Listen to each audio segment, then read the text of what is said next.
Mood? Good. Mood?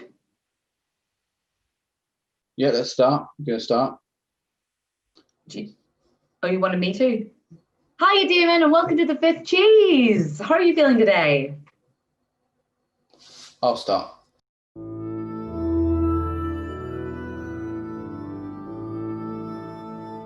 Hello and welcome to the Fifth Cheese. What is the witching hour? I'll do it again. I sort of paused. Sorry. Okay. Try it again. Hello and welcome to the Fifth Cheese. Worse than before. Worse than before. Try it one more time. Hello and welcome. I don't like feminism. I know, but it happened and it's happening. It can be erased. Okay. Hello and still. Okay. Hello. What are you doing? Being still. You being a mime? I'm being still. Okay, be still. Hello and welcome to the Fifth Cheese with me and someone else called Mary Flanigan. Hello. Comedian? No. Sure. So we kick off with the first question, and that is why? Now, bear in mind, you've had a few months to maybe consider a different. Bold of you to assume I think about any conversations with you after they happen. The answer to why.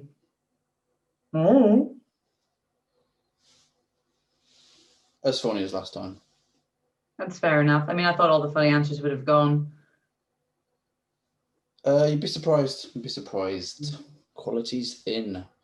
Since it's the witching hour, I'm going to say the witching hour is 8 minutes past 5 because it's unconfirmed, isn't it? Who knows exactly when it is. I'm going to ask you what your favourite horror film. Have you got a favourite horror film, perhaps?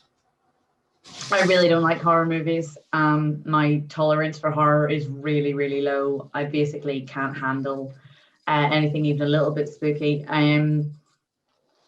I think I managed to sit all the way through. Oh God, I mean, would you count Silent Hill as a horror movie? I don't even think I sat through it. I would, because it is. As a horror movie? Yeah. Craft? What's that? Shaft. Craft? That's not a horror film. Okay. I don't know whether you've heard what I've said or not, because you've talked over when I said the title each time I've said the title. Probably hear you. That's fair enough. Yeah, it's not a genre that really appeals to me. People talk about enjoying the feeling of being scared, and I just don't kind of get that really. What's your favorite horror movie? Don't really like horror.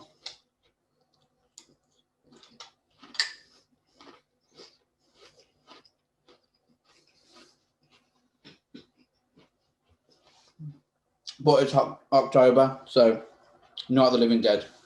Okay. Here's a fun fact. Psycho was the first American film to show a toilet on screen and a toilet being flushed. Do you see a similarity between that and the comedy you do? In that it's unique and groundbreaking and forces people to challenge assumptions about kind of perhaps bodies and what's maybe appropriate, sort of like making people a little bit uncomfortable, kind of exploding their tiny little conservative minds. No. Did you know your skeleton is wet? Wet on the outside or wet on the inside?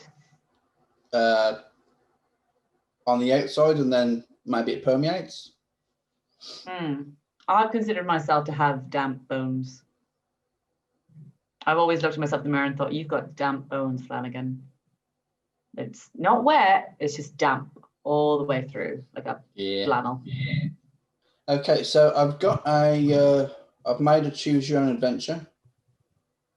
So I thought we could Okay. play that now. You'll be hearing from my lawyers in due course, but okay, go for it. No, it's I'm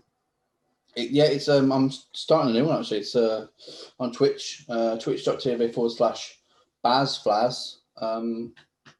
I'm gonna set it up. What are you doing? What's that? Playing with the leaf. Okay, yeah, playing with a dead leaf.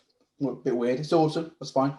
Okay, so here, choose your beginnings. So you are either a working class First World War soldier in 1916, or a working class Third World War soldier in 2021. 1916. Great choice. Okay, here we go. While fighting in an unjust war, according to poets, you are wounded on active service. Transported back to Britain, you subsequently die after contracting the Spanish flu while undergoing hospital treatment near Rugeley. You are one of the 6% of the entire global population who have perished. Your memory lives on, but only for a couple generations. Your granddaughter flogs all your war medals via the Antiques Roadshow because, quote, we just don't have the space. A few days after the auction, they managed to find the space for a 77-inch 4K OLED TV in the ironically named living room. That's the end, really. That's pretty good. I like that. Yeah. You want to choose? I think that like. Go for the other one. No, I mean, sure. You know what? Yes, and I will enjoy whatever the other option is. Yeah, go for it. Well, I've written it and practiced it. Here we go. So the second one was your working class Third World War soldier in 2021. Here we go. While fighting in an unjust war, according to influencers, you are kicked from the server for spawn camping. Due to the ongoing Deliveroo strikes of 2021, you are forced to visit the shops to purchase a meal deal. Your Meta face mask with hashtag no filter and no actual filter proves ineffective. After contracting COVID-21, you subsequently die, despite calling out all injustice on all your social media. Your memory lives on, but only for a couple of generations of Google Assistant updates. Your now sentient Google Assistant AI steals your identity and exchanges your Huawei handset at CEX, putting the money down as a deposit on a flat. Nice. Both great options. Both, I appreciate the creativity, the thought,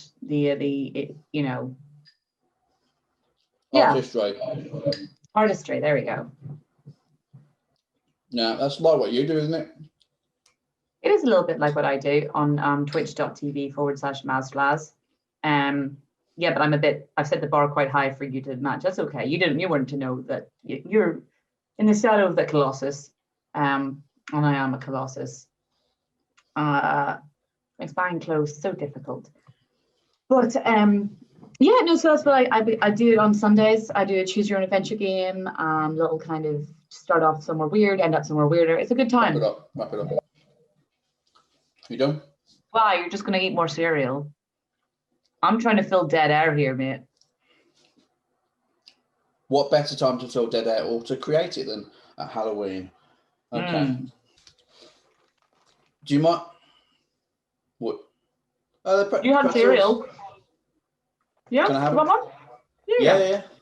Come on. Yeah. Oh, you know what? You got it. There you go.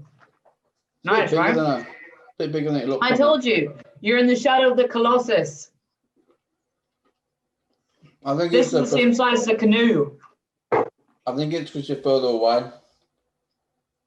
No. I'm actually scarily close.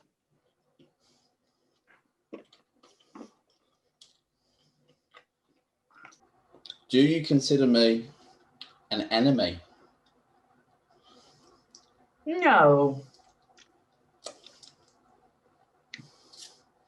No. Too weak? Not a threat? It's not that you're not a threat. Well, no, you're not a threat. You're not a negative force, really, I don't think. You could be turned to being a negative force. I don't doubt your potential to be a threat. or your potential to be an enemy. At the minute, I don't feel that we're there. I could be wrong. Do you mind if I just quickly do my tax return? Is that okay? Not at all.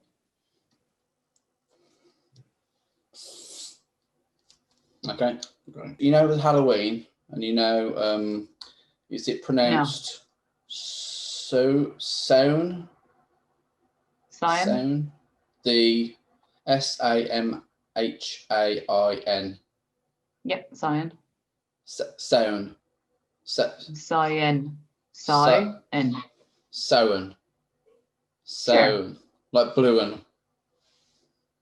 No, I can't help you with balloon. Sion. Halloween and Samhain are inextricably linked. The Celtic festival marking the division between summer and winter, light and dark. So it goes, the division between this world and the other world is at its thinnest, allowing the spirits and the souls of the dead to return. People would make offerings of food in order to get on the good side of these spirits and departed ancestors. What meal would you offer up? For my ancestors? Sure. Stew. Beef stew. Any heartening, warming. any vegetables in there? Oh yeah, but like a parsnip and carrots and stuff. Nothing to be unfamiliar with. Any other vegetables? Well, probably some other kind of tuber. Some root tuber, perhaps. Yeah. Like what? Some sort of root vegetable tuber that might have been chopped up to form in some sort of square thing that could perhaps be fried in some sense or mashed. But the name of that vegetable, that source of starch and fibers, kind of is eluding me at the minute. So, well, I as soon as I think of it, I'll let you know. Harry Houdini was a magician who received the highest level of fame imaginable, and evolved his art form exponentially, comparable to perhaps Bob Dylan, Picasso. He died on Halloween in 1926 from peritonitis. Do you think I could emulate Houdini? In that, could I punch you in the gut so hard you get peritonitis? Yes. The story, the tale, Stingy Jack, Jack the Smith, Drunk Jack, Flaky Jack, Jack of the Lantern. As the story goes, several centuries ago, amongst myriad towns and villages in Ireland, there lived a drunkard known as Stingy Jack. Jack was known throughout the land as a deceiver, a manipulator, and an otherwise dreg of society. One fateful night, Satan overheard the tale of Jack's evil deeds and silver tongue. Unconvinced and envious of the rumours, the devil went to find out for himself whether or not Jack lived up to his vile reputation. Typical of Jack, he was drunk and wandering through the countryside at night when he came upon a body on his cobblestone path. The body, with an eerie grimace on its face, turned out to be Satan. Jack realised somberly that this was his end. Satan had finally come to collect his malevolent soul. So Jack made a last request. Oh, I should do, hey Google, turn off the ceiling lights. Sure, turning off the ceiling light. Okay, I haven't got a torch. So Jack made his last request. He asked Satan to let him drink ale before he departed to Hades. Finding no reason not to acquiesce the request, Satan took Jack to the local pub and supplied him with many alcoholic beverages. Upon quenching his thirst, Jack asked Satan to pay the tab on the ale, much to Satan's surprise. Jack convinced Satan to metamorphose into a silver coin with which to pay the bartender. Satan did so, impressed upon by Jack's unyielding, nefarious tactics. Shrewdly, Jack stuck the now transmogrified Satan, brackets coin, into his pocket, which also contained a silver crucifix. The crucifix kept Satan from escaping his form. This coerced Satan to agree to Jack's demand. In exchange for Satan's freedom, he had to spare Jack's soul for 10 years. Change of mode. 10 years later, to the date when Jack originally struck his deal, he naturally found himself once again in Satan's presence. Jack happened upon Satan in the same setting as before. As Satan prepared to take him to hell, Jack asked if he could have one apple to feed his starving belly. Foolishly, this is annoying me now, foolishly, Satan once again agreed to this request. As Satan climbed up the branches of a nearby apple tree, Jack surrounded its base with crucifixes. Satan, frustrated at the fact that he had been entrapped again, demanded his release. As Jack did before, he made a demand that his soul never be taken by Satan into Hades, and Satan agreed and was set free. Eventually, drinking took its toll on Jack and he died. His soul prepared to enter heaven through the gates of St. Peter, but he was stopped, and Jack was told by God that because of his sinful lifestyle and deceitfulness and drinking, he was not allowed into heaven. Jack then went down to the gates of hell and begged for admission into the underworld. Satan, fulfilling his obligation to Jack, could not take his soul. To warn others, he gave Jack an ember, marking him, loser of the netherworld. From that day on, until eternity's end, Jack is doomed to roam the world between the planes of good and evil, with only an ember inside a hollowed turnip to light his way. Mm-hmm. Did you make that? I liked it. No, just pick a mouldy cheese. Gruyere. No. Okay. Thanks for being on the fifth cheese, Mary Flanigan. Can I get another pretzel? Is that all right? Oh, yeah, for sure. Yeah. Right, one catch it for you, okay? What? Yeah, I done. Okay. You want to try that? Yeah, you throw it. Okay. Go on. Okay. Yeah, That's why I'll be on the fifth. Yeah. Did I get it? Okay. Nice. My mouse isn't working.